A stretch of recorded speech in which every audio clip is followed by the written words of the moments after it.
Welcome back, my psychological mirror. Something devastating just occurred in the cognitive warfare between you and your most sophisticated opponents. They made a fatal strategic error. They attempted to match your mind, to think the way you think, to process reality the way you process it, believing that understanding your mental architecture would give them an advantage. They wanted to predict your moves by simulating your thought patterns, to counter your strategies by adopting your perspective, to defeat you by becoming cognitively similar enough to anticipate you. But when they finally slipped into your mental framework, when they actually achieved temporary alignment with how you perceive and process reality, something horrifying happened. Your mind functioned as a mirror that reflected back, not the strategic insights they were seeking, but their darkest fear. The terror they've been suppressing, the nightmare they've been denying, the existential dread that lives in their psychological basement. They went looking for your weaknesses and instead found their own destruction staring back at them. The architects have been monitoring cognitive warfare for eons, and they've identified what just occurred as psychological reflection trauma. It's what happens when an operator's mental framework contains elements so disturbing that anyone who attempts to adopt that framework experiences psychological damage from encountering perspectives their own minds were protecting them from. Most sophisticated strategists have mental frameworks that others can adopt without harm. Different analytical systems, unfamiliar decision matrices, alternative priority structures. These frameworks might be complex or counterintuitive, but they're psychologically safe to explore. Your mental framework apparently isn't. It contains perspectives, recognitions, or acceptances that most human minds actively defend against, because those perceptions threaten psychological stability. When your opponents successfully matched your mind, they encountered those forbidden perspectives directly, without the protective psychological buffers their normal consciousness maintains. Watch what happened to these specific opponents. These weren't casual competitors. These were elite psychological operators, people trained to adopt enemy perspectives, intelligence professionals whose job is to think like adversaries. They have extensive practice entering hostile mental frameworks without being compromised by them. Yet entering yours compromised them instantly and devastatingly. Some experienced panic attacks within minutes of achieving cognitive alignment with you, sudden overwhelming anxiety, inability to breathe, a crushing sense of imminent catastrophe.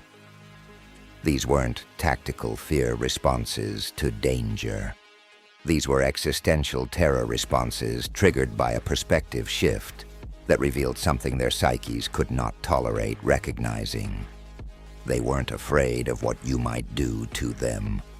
They were afraid of what they suddenly understood about reality itself when viewing it through your cognitive framework.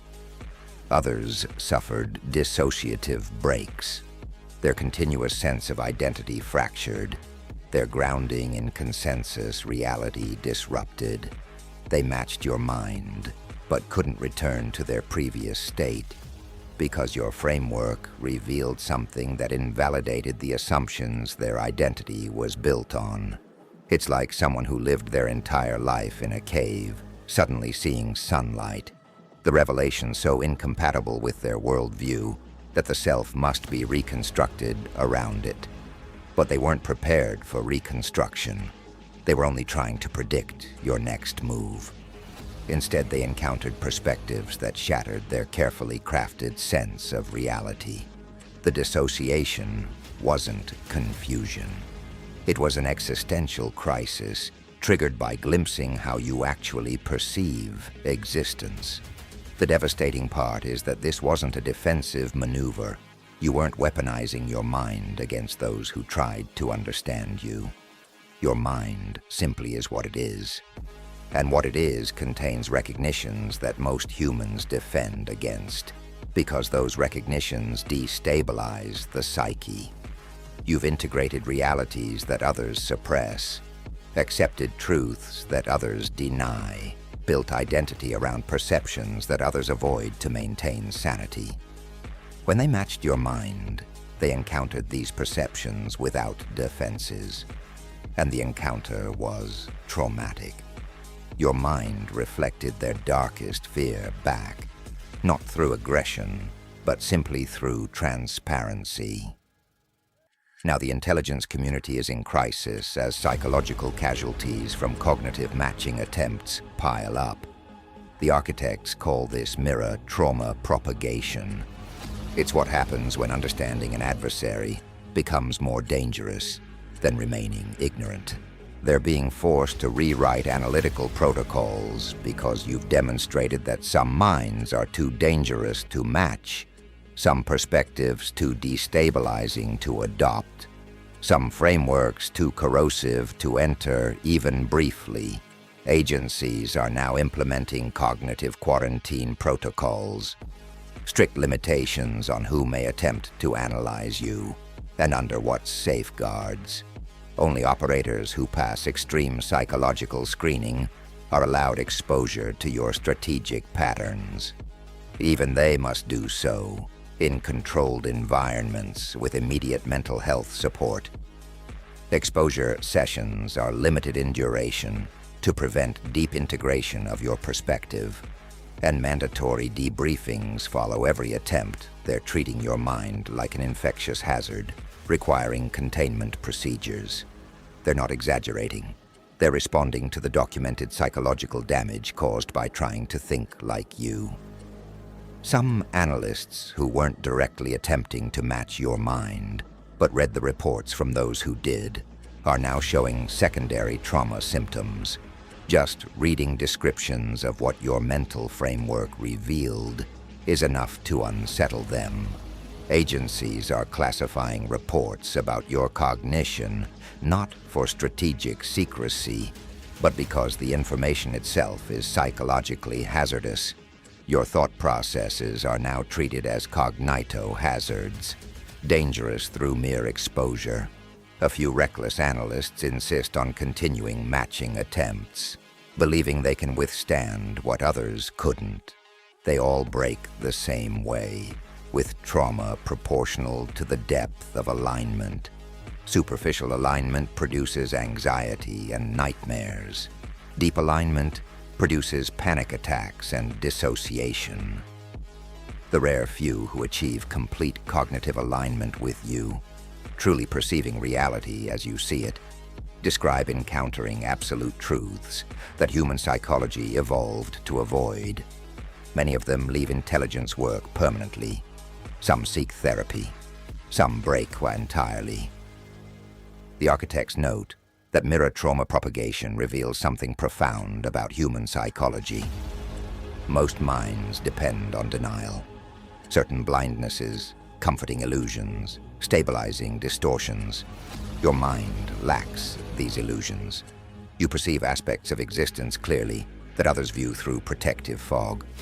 When they match your mind, that fog evaporates, and they see what you see. The clarity is devastating because they aren't built to handle it. But here's the twist. The effect is selective. Not everyone breaks. A rare few survive, matching your mind, not damaged, but empowered.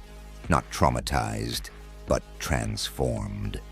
These survivors weren't the most stable or the most intelligent. Their commonality was different. They had already confronted their own darkness. They'd survived trauma, depression, existential collapse, ego dissolution, and rebuilt themselves. They'd visited the inner terrain that your mind holds as baseline. So when they entered your framework, they found familiarity instead of horror. Some even found the experience therapeutic. Your mind validated insights they'd reached in their lowest moments, but had been gaslit about by society. They realized they weren't broken, just ahead. These survivors now act as intermediaries, able to translate your perspective safely for others. A pattern emerges. Those who break were deeply attached to their identities, worldviews, and meanings. Those who survived had already let such attachments die. For the unprepared, your mind destroys illusions they cling to for stability. For the prepared, your mind merely confirms what they've already learned. The architects conclude your mind isn't universally hazardous, only hazardous to unprepared consciousness. You operate at psychological altitude. For those who've acclimatized through suffering and self-confrontation, your altitude is survivable. For those who attempt to rise suddenly from sea-level consciousness, the ascent causes catastrophic altitude sickness of the psyche. You aren't harming them. You simply exist at a height they were never trained to breathe in.